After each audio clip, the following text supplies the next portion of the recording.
പെരിയ ഇരട്ടക്കൊലക്കേസിലെ 4 പ്രതികളുടെ പരോൾ താൽക്കാലികമായി തടഞ്ഞു. പ്രതികൾക്ക് കൂട്ടപരോൾ അനുവദിച്ചത് വിവാദമായതിന് പിന്നാലെ ആഭ്യന്തരമന്ത്രി രമേശ് ചെന്നിത്തല റിപ്പോർട്ട് തേടിയതോടെയാണ് നടപടി. റിപ്പോർട്ട് കിട്ടും വരെ ഇവരെ പുറത്തിറക്കില്ല.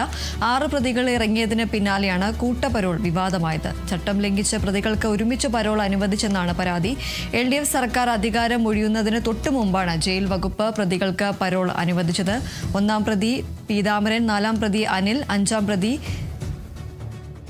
ഗിജിൻ, 7-ാം പ്രതി അശ്വിൻ, 15-ാം പ്രതി സുരേന്ദ്രൻ എന്നിവരാണ് പുറത്തിറങ്ങിയത്. 20 ദിവസത്തേക്കാണ് പരോൾ.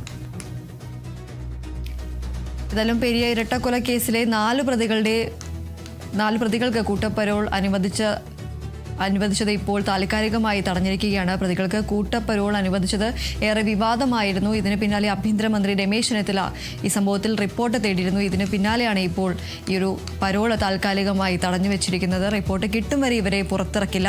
6 പ്രതികൾ ഇറങ്ങിയതിന് പിന്നാലെയാണ് കൂട്ടപ്പരോൾ വിവാദമായത്. ചട്ടം ലംഘിച്ച പ്രതികൾക്ക് ഒരുമിച്ച് പരോൾ അനുവദിച്ചു എന്നതാണ് പരാതി.